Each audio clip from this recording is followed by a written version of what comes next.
우리는 시대가 점점 좋아짐에 있어서 우리의 생활 패턴도 빠르게 진행되고 있습니다. 그래서 정말 빠름에 익숙한 시대를 살고 있는데, 요즘은 핸드폰 하나만 있으면 모든 것이 다 가능하죠. 필요한 물건도 주문할 수 있습니다. 그러면 다음날 아침에 배송되어 도착합니다. 그리고 이 배송을 시켰는데 하루라도 또 늦게 도착하면 우리는 가끔씩 짜증이 나기도 합니다. 그리고 터치 한 번이면 또 핸드폰으로 인해서 수많은 정보를 얻을 수가 있습니다. 그리고 전화도 걸 수가 있습니다. 그만큼 세상이 좋아졌고 빨라졌습니다. 그리고 우리는 그 빠름에 익숙해지고 있고, 이제는 점점 더 빠르게 그 빠른 것을 요구하고 있습니다. 그래서 이제는 식당에 가서 음식이 조금만 나와도 어떻습니까?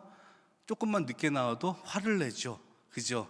뭐 동사무소나 이런 공공기관 갔는데 대기하고 기다리고 있는데 계속해서 앞에 사람이 오래 걸리면 막 속으로 막 불화가 터지고 또 짜증이 나기도 하죠. 그만큼 우리는 기다리는 것을 되게 힘들어 한다는 것입니다. 근데 반대로 이 기다림이 주는 유익이 있습니다. 특히 여행을 계획할 때, 아니면 뭐 좋은 집으로 이사를 갈 때, 또 내가 차를 살 때, 아니면 사랑하는 사람을 만날 때, 이런 기다림은 우리에게 설렘을 갖게 합니다. 그리고 기대감을 갖게 합니다. 이렇게 기다림 하니까 옛날 이제 말씀을 준비하면서 옛날 생각이 납니다. 제가 이제 중학교 2학년 때인가 3학년 때인가, 그때가 91년, 92년 때인 것 같아요. 그때는 이제 핸드폰이 없는 시절이었고 각 집마다 핸드폰 대신 전화기가 있던 시절입니다. 그래서 사람을 만나려면 그 집에 전화를 해야 됩니다. 근데 어느 날 갑자기 어느 여자의 목소리로 전화 한 통이 걸려옵니다. 여보세요, 거기 성철이네 집이죠? 누구세요? 저 맞는데요? 전데요? 근데 제가 물어보니까 저 누구누구인데 오늘 혹시 시간이 되면 2시에 저 롯데리아 앞에서 만나실래요? 이렇게 전화가 온 거예요. 그래서 제가 속으로 또 잘생긴 건 알아가지고 또 이렇게 또 전화가 왔네 라고 하면서 제가 알겠다라고 하면서 약속을 잡게 됩니다. 그리고 또 한편으로는 또 생각지도 않은 그 기대감이 또 생기게 됩니다. 설레김도 생기고, 또 모르는 여자예요. 얼굴도 정말 모르는 여자를 만난다고 하니까 막 기대감이 막 생기는 거예요. 그래서 이제 시간이 돼서 2시에 맞춰서 그 롯데리아 앞에 나갔습니다. 그리고 나가서 이제 주변을 둘러보면서 어느 여자일까 이렇게 둘러보고 있는데 10분이 지나도 안 오는 거예요. 그리고 계속 기다렸어요. 30분이 지났어요. 그러면 보통 사람의 생각이라고 하면 적어도 30분 정도 기다렸으면 내가 속았구나 라고 생각하고 빨리 그냥 집으로 돌아가야 되는데, 제가 참 바보 같았던 것 같아요. 제가 2시간 동안 기다리고 있었어요. 2시간 동안 참 제가 그 얼굴도 모르고 정말 아무것도 모르는 그 전화에 한 통에 걸려온 여자의 얼굴을 보려고 2시간 동안 이렇게 기다렸는데 참 미련한 것 같습니다. 지금 생각해보면 그렇게 추억으로 남았는데, 이렇게 기다림은 누군가에게 안 좋을 수도 있지만 기다림은 우리에게 있어서 또 다른 그런 설렘과 기대를 갖게 한다는 것입니다. 신앙생활도 마찬가지입니다. 우리가 이미 구원을 받은 후로는 우리에게는 예수님이 다시 오실 거라는 그런 기다림의 신앙생활을 우리는 해야 합니다. 그리고 다시 오실 예수님을 바라보면서 우리의 신앙생활은 기쁘고 또 설레고 기대감이 있어야 합니다. 그런데 지금 우리는 어떻습니까? 기다림의 신앙이 있습니까? 성경을 보면 수많은 인물들이 나옵니다. 그 많은 인물들이 다 예수님을 기다리던 사람들입니다. 오늘 본문에 등장하는 이 시므온이라는 인물도 기다림의 사람입니다. 그런데 이 시므온은 단순히 이 메시아를 기다린 사람이 아니라 그 긴 기다림 끝을 붙잡고 증언한 사람이라는 것입니다. 그래서 오늘 말씀을 통해서 우리는 앞으로 이제 신앙생활을 하면서 나는 무엇을 지금 기다리고 있는가? 나는 무엇을 붙들고 있는가? 나는 무엇을 증언하고 있는가? 이 3가지의 질문 앞에 서고자 합니다. 먼저 오늘 말씀은 이 공관복음, 마태, 마가, 누가복음 중에서 특히 누가복음에만 나오는 말씀입니다. 왜 누가는 이 시몬이라는 사람을 복음서에 기록했을까요? 어떻게 보면 이 시몬이라는 이 사람은 정말 별 볼 일 없는 그런 사람이라고 생각이 들 정도입니다. 그런데 이 누가는 이 시몬에 대해서 특별한 의미를 부여하고 있습니다. 그래서 누가는 이 시몬에 대해서 어떻게 소개를 하고 있냐면, 우리 25절 말씀인데 25절 말씀 한번 같이 읽겠습니다. 시작. 예루살렘에 이스라엘 위로를 기다리는 자라, 성령이 그 위에 계시더라. 아멘. 시몬에 대해서 뭐라고 하고 있습니까? 이 누가는 의롭고 경건하고 이스라엘 위로를 기다리는 자라고 소개하고 있습니다. 성경에 보면 이렇게 의로운 사람이라고 평가받는 사람들이 있습니다. 그 대표적인 예로 노아를 들 수가 있는데, 노아는 그 당시에 정말 의로운 사람이라고 불렸습니다. 그러니까 하나님 보시기에 노아는 흠이 없는 사람이었고 불의한 일을 찾아볼 수 없을 정도로 온전한 사람이었습니다. 또한 경건한 사람이라는 것은 늘 항상 말씀을 가까이 하는 자, 기도 생활을 전념하는 자, 하나님의 뜻을 이루는 사람이라고 말을 할 수가 있습니다. 그런데 이 시몬이 바로 그런 사람이었습니다. 의로운 사람이어서 흠잡을 곳이 없었고 세속적인 일이 아닌 오로지 하나님만을 위해서 헌신했던 사람이 바로 이 시몬이라는 사람입니다. 그리고 이 시몬에 대해서 한 가지 더 특이한 것은 하나님께서 이스라엘의 위로를 기다리던 사람이라고 또 표기하고 있습니다. 즉 이스라엘 위로를 기다리던 사람이라는 것은 바로 메시아를 기다리던 사람 중에 한 명이었다는 것입니다.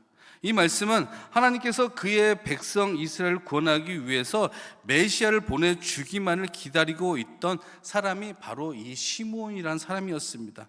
그런데 그 당시에 이 사람들은 메시아를 기다리면서 생각하기를 삶에서, 그러니까 본인들의 삶에서 특히 메시아는 로마의 이 식민 통치 아래서 해방시켜 줄 사람이라고 생각을 했습니다. 그런데 이 시몬은 그렇게 생각하지 않았습니다. 왜냐하면 그 뒤에 이제 예수를 안고 예언한 말씀이 나오는 걸 봐서는 이 시몬이 예수님에 대해서 앞으로 고난을 받을 것과 이 땅의 구원자로 오실 거라는 것을 정확히 알고 있었습니다.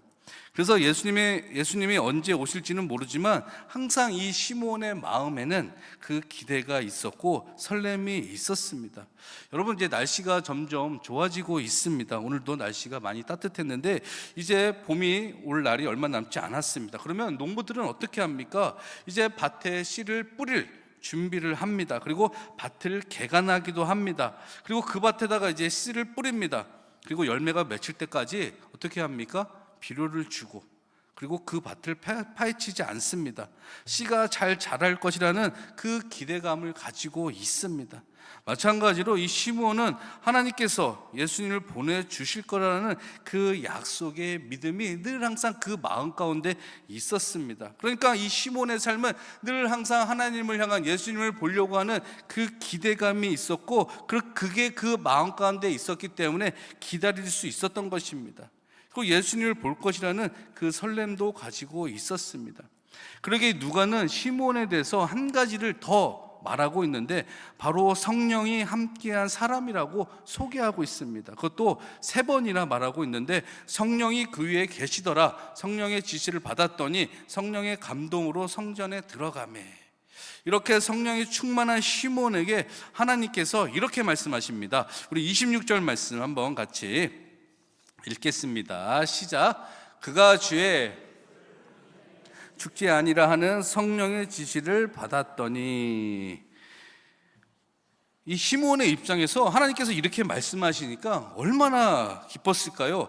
앞으로 오실 메시아를 기다리고 있는데 그 메시아가 언제 올지 모르는 입장에서 점점 본인은 나이가 들어가고 언제 죽을지 모르는 그 시몬에게 하나님께서 찾아와서 너는 앞으로 그리스도를 볼 때까지 죽지 않을 거야 라고 말씀하셨는데, 그러니까 이 말씀이 시몬에게는 정말 큰 힘이 되었다라는 것입니다. 아마 이 약속의 말씀은 시몬의 인생 전체를 지탱하는 힘이 되었을 것입니다. 마찬가지입니다. 하나님께서는 우리에게도 이미 약속의 말씀을 여러 번 하셨습니다. 내가 너를 떠나지 않겠다라고 말씀을 하셨고요. 또 구하라, 찾으라, 두드리라, 그러면 주실 것이라 라고 말씀하셨습니다. 그리고 내가 너와 항상 함께 하겠다라고 말씀을 하셨습니다. 그리고 마태복음 6장 33절 말씀처럼 그런즉 너희는 먼저 그의 나라와 그의 의를 구하라. 그리하면 이 모든 것을 너에게 더하시리라 라고 말씀하셨는데, 문제가 무엇이냐면, 결국의 문제는 무엇이냐면, 이렇게 약속하신 하나님의 말씀을 우리는 그 약속을 받지 못했다라고 생각하고 있는 것이 문제라는 것입니다. 그리고 이 약속의 말씀을 기다리지 못하고 있습니다. 왜? 우리가 부르짖는 그 기도의 제목들, 이 기도하는 것들이 응답받지 못했다라고 생각하는 부분이 너무나 크기 때문입니다. 분명히 하나님께서 이 성경을 통해서 우리에게 여러 번 말씀하셨는데 우리는 전혀 이거에 대해서 반응하지 않습니다. 지난주에 담임 목사님께서 말씀을 하셨어요. 오전에는 기억이 나십니까? 어떤 말씀을 전하셨는지? 자, 오전에는 12의 허를증을 아는 여인에 대해서 은혜를 사모하며 라는 제목으로 말씀을 전했습니다. 그리고 오후에는 어떤 말씀? 갈릴리 바닷가에서 밤새 물고기를 한 마리도 못 잡은 베드로에 대해서 예수님이 찾아오시는 그 본문으로 실패의 자리에서 사명의 자리로 라는 제목으로 말씀을 전해주셨습니다. 근데 이 두 말씀 다 공통점이 무엇인지 아십니까? 이 12의 혈혈증을 아는 여인이나 이 베드로나 다 예수님을 신뢰했다라는 것입니다. 예수님을 붙잡았다라는 것입니다. 다시 말해서 신뢰했다라는 것은 무엇이냐면 예수님을 하나님의 아들임을 믿었다라는 것입니다. 곧 예수님의 말씀을 그냥 붙든 것입니다. 혈혈증 나는 여인이 어떻게 합니까? 말씀해 보니까 마가복음 5장 27절에서 28절 말씀해 보니까 우리 한번 같이 읽겠습니다. 시작. 예수의 소문을 듣고 무리 가운데 끼어 뒤로 와서 그의 옷에 손을 대니 이는 내가 그의 옷에만 손을 대어도 구원을 받으리라 생각함일러라. 아멘.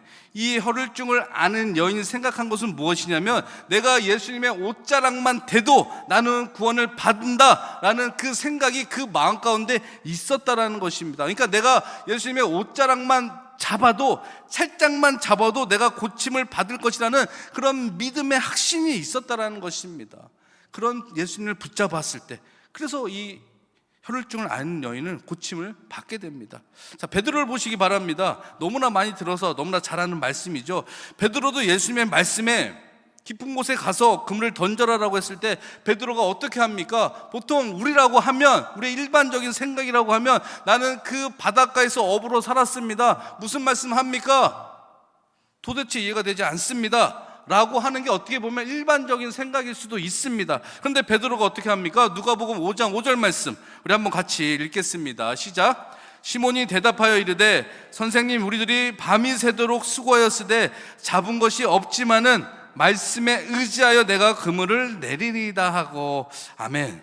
베드로가 뭐라고 합니까? 내가 할 수 있는 것은 예수님을 붙잡겠습니다. 말씀에 의지하여, 말씀에 의지한다는 것은 내가 그 예수님의 말씀을 붙잡겠습니다 라는 것입니다. 그러니까 믿음으로 붙잡은 거예요. 그러니까 거기에 뭐가 일어났습니까? 기적이 일어났고 이적이 일어났습니다. 예전에도 제가 한번 이 말씀을 드린 것 같은데요, 저희 아내의 간증입니다.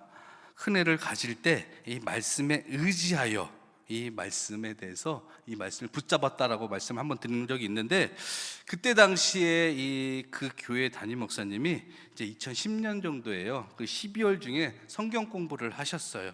교회가 작다 보니까 이제 전교인이 다 참석하는 거예요. 그러니까 사모도 다 참석하는 거예요.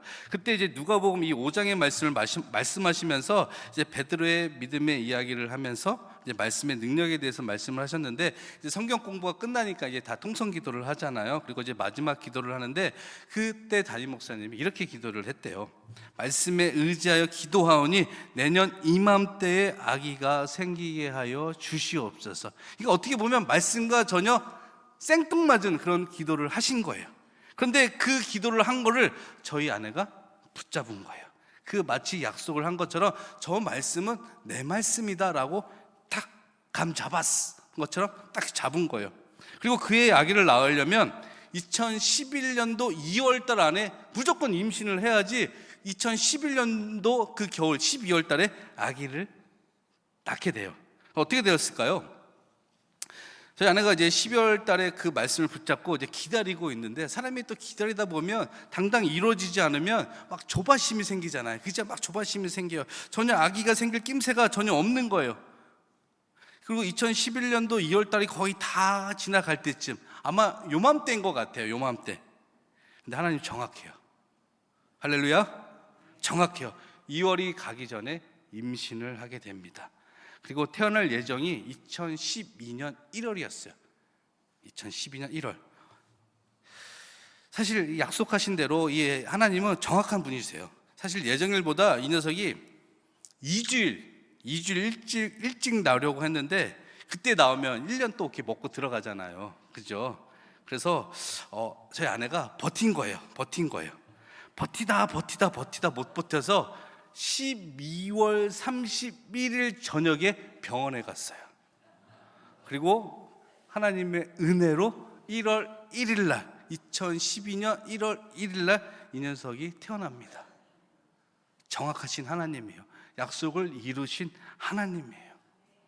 근데 이렇게 얘기하면 그게 우연의 일치일 수도 있어라고 생각할 수도 있습니다.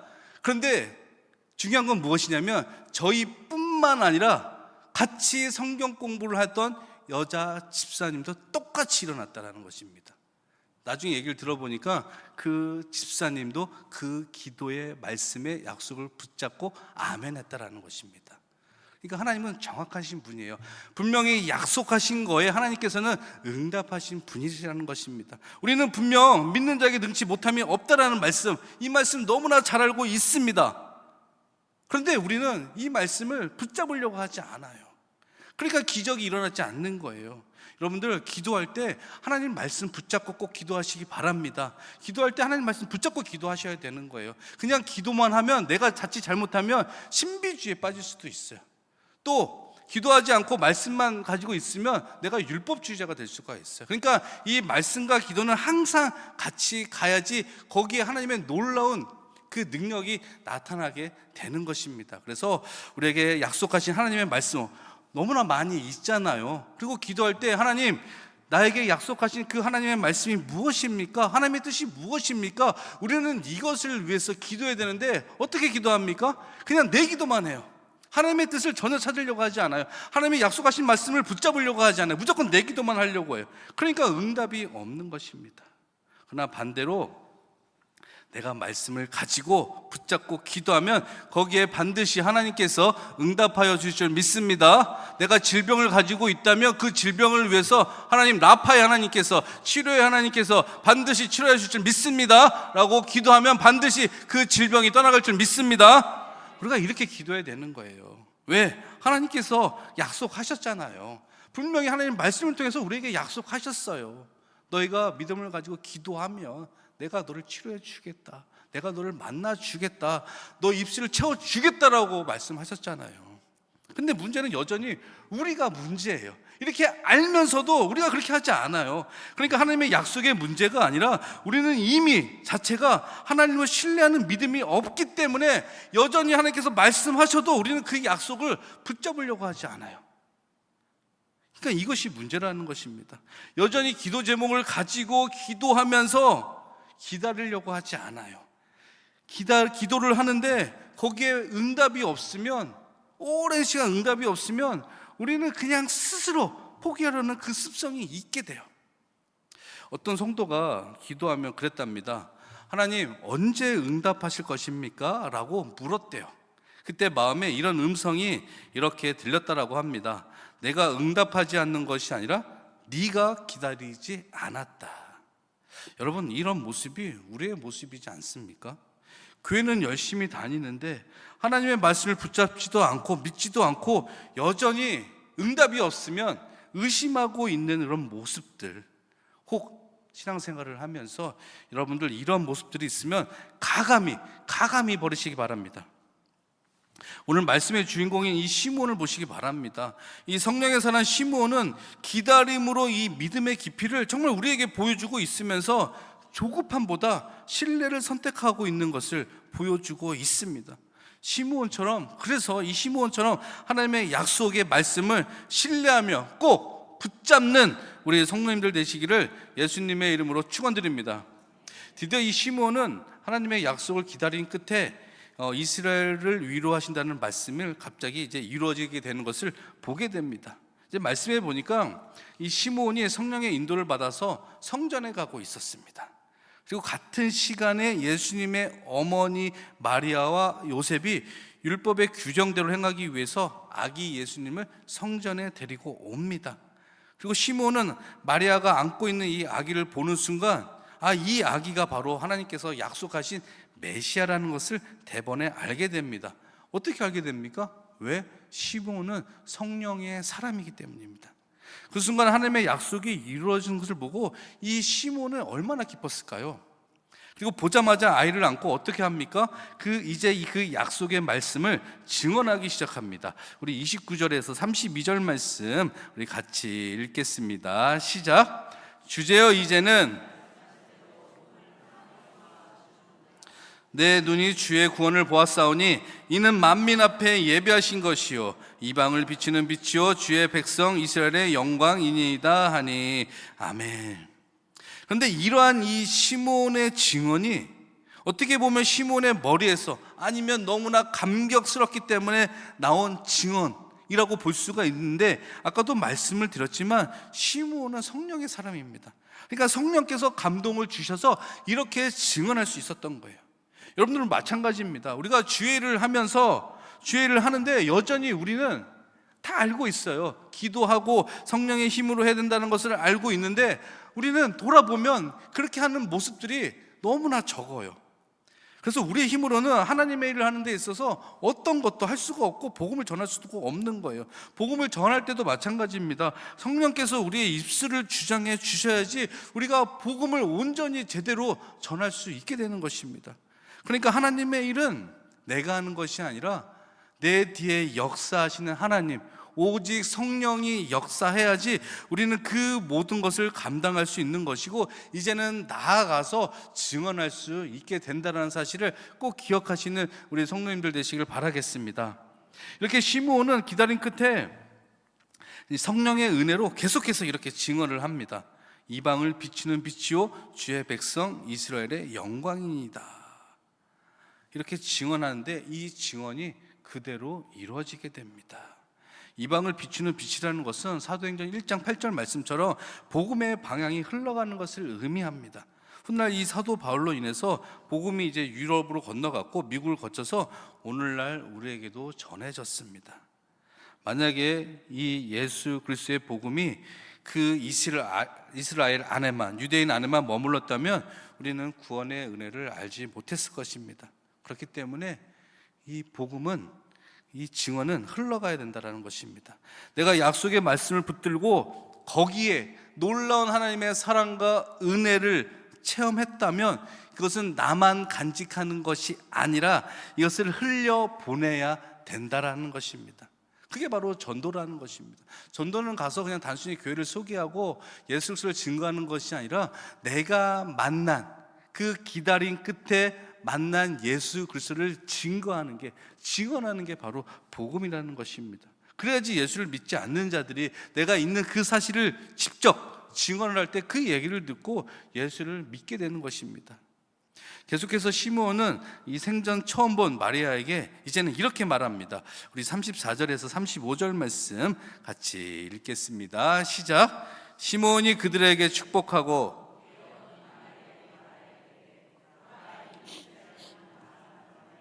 흥하게 하며 비방을 받는 표적이 되기 위하여 세움을 받았고 또 칼이 내 마음을 찌르는 듯 하리니 이는 여러 사람의 마음의 생각을 드러내려 함이니라 하더라. 아멘. 여러분, 여기서 한번 생각해 보시기 바랍니다. 마리아와 요셉은 율법의 규정을 지키기 위해서 아기에게 이 정결 예식을 행하려고 예루살렘의 성전에 왔는데 갑자기 이 시므온이라는 늙은 사람이 와서 자기의 아들 예수님을 안으면서 도저히 이해할 수 없는 말을 합니다. 시므온의 이해할 수 없는 행동에 이 마리아와 요셉이 얼마나 충격을 받았겠습니까? 그 더 충격적인 것은 이 시므온이 아기를 돌려주면서 증언하는 말이 칼이 내 마음을 찌르는 듯 하다라고 마리아에게 이렇게 이야기를 합니다. 그러니까 듣는 입장에서 마리아는 얼마나 황당했겠습니까? 결국에는 이 마리아를 향한 이 시몬의 증언도 그대로 이루어지게 됩니다. 이것이 무슨 말씀이냐면 훗날 마리아는 예수님이 십자가를 질 때 그 십자가의 아래에 서게 된다라는 것입니다. 그렇습니다. 기다림 끝에 붙든 구원은 반드시 여기에 고난을 통과해야지 완성이 된다라는 것입니다. 그리고 우리가 기억해야 될 것은 이 기다림이라는 것은 우리의 시간이 아니라는 것입니다. 바로 이 기다림은 하나님의 시간이라는 것입니다. 그런데 우리는 자꾸 우리의 시간에 하나님의 시간을 맞추려고 해요. 그러나 이것이 반대가 되어야 한다는 것이죠. 하나님의 시간에 나의 시간을 맞춰야 된다는 것입니다. 그래야지 그 기다림이 우리에게 있어서 기대가 되는 것이고요, 설레게 되는 것이고요, 더 나아가서는 은혜가 되게 된다는 것입니다. 그래서 하나님 앞에서 기다림은 단순히 그냥 시간만을 보내는 것이 아닙니다. 성경은 이렇게 말씀하고 있습니다. 잠언서 3장 5절에서 6절 말씀인데 우리 한번 말씀 같이 읽겠습니다. 시작. 너는 마음을 다하여 여호와를 신뢰하고 내 명철을 의지하지 말라. 너는 범사의 그를 인정하라. 그리하면 내 길을 지도하시리라. 아멘. 뭐라고 말씀하고 있습니까? 네 명철을 의지하지 말라. 너가 해야 될 것은 하나님만 신뢰하라는 것입니다. 그리고 하나님을 인정하라는 것입니다. 그러면 하나님께서 너의 길을 인도해 주신다라는 것입니다. 이처럼 기다림은 신실하신 하나님께 모든 걸 우리가 맡기는 것입니다. 그리고 맡길 때 하나님의 약속은 반드시 이루어진다라는 것입니다. 우리가 지금 무엇을 할 수 없고 해결할 수 없는 상황에 처했더라도 내가 이제는 하나님을 신뢰하며 잠잠히 기다리면 결국에 하나님께서 해주셔서 놀라운 역사를 경험할 수 있게 된다는 것입니다. 여러분, 이스라엘 초대왕 사울을 한번 보시기 바랍니다. 이 사울이 이스라엘 초대왕으로 등극하는 영광을 얻었습니다. 그러나 그는 하나님의 명령을 기다리지 못했습니다. 그는 이 조급함과 자기의 판단으로 제사장 대신 자신이 제사를 드렸다가 하나님께 버림을 받았습니다. 반면에 다윗은 기다림으로 하나님께 크게 쓰임을 받았습니다. 그는 소년 시절 이 사무엘 선지자에게 기름 부음을 받았습니다. 그러나 곧바로 왕이 되지 못했습니다. 그리고 평생의 삶을 광야에서 살았습니다. 광야에서 살았다는 것은 하나님의 때를 기다렸다는 것입니다.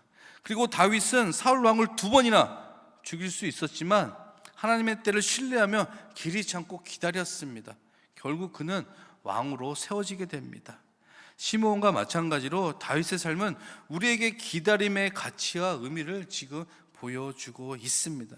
그리고 다윗은 우리에게 권고하고 있습니다. 우리 시편 37절 말씀에 보니까 이런 말씀입니다. 여호와 앞에 잠잠하고 참고 기다리라. 이 잠잠이라는 이란 말은 하나님의 주권을 인정한다라는 것입니다. 그리고 내적 평안과 신뢰의 상태를 의미합니다. 또한 기다리라는 말은 눈에 보이지 않아도 내 뒤에 역사하시는 하나님의 일하심을 믿고 하나님의 때를 받아들이고 적극적이고 능동적인 그 믿음을 가지고 기다리라는 것입니다. 하나님의 때는 우리의 시간과 하나님의 그 때는 우리의 시간으로 판단할 수가 없습니다. 당연히 우리의 시간과 하나님의 시간은 다릅니다. 그러기에 이 기다림이라는 것은 우리에게 또 다른 인내와 순종 그리고 신뢰를 배우게 합니다. 또한 기다림은 우리의 삶에서 하나님의 주권을 인정하고 맡기는 삶으로 이어지게 됩니다. 그리고 결국에 우리는 그것을 붙잡았을 때 하나님의 증인으로서 이제 증언을 하게 된다라는 것입니다. 바닷물을 보면 이제 썰물이 있고 민물이 있습니다. 이제 썰물 후에는 밀물이 오듯이 반드시 하나님의 때는 우리에게 다가온다라는 것입니다. 그래서 우리는 여전히 그 다가오는 거에 대해서 조급하지 말고 낙심하지 말고 하나님을 신뢰하며 기다리는 우리의 성도님들 되시길 바라겠습니다. 그 기다림 속에는 반드시 하나님의 역사가 시작된다라는 사실입니다. 그렇다면 이제 우리는 이러한 질문을 던질 수가 있습니다. 내가 하는 여지껏 하는 신앙생활에서 나는 지금 무엇을 붙들고 있는가? 나는 신앙생활을 하면서 지금 무엇을 기다리고 있는가? 여러분들이 지금 무엇을 붙들고 기다리는 것은 무엇입니까? 한번 돌아보시기 바랍니다. 우리가 예수 그리스도보다, 우리가 하나님보다 우리는 오히려 재산, 물질, 자녀, 명예 이런 거 기다리고 이런 거 붙들고 있지는 않습니까? 이것이 반대가 되어야 됩니다. 우리가 붙들어야 되는 건 하나님의 말씀입니다. 우리가 기다리는 것은 오직 예수 그리스도입니다.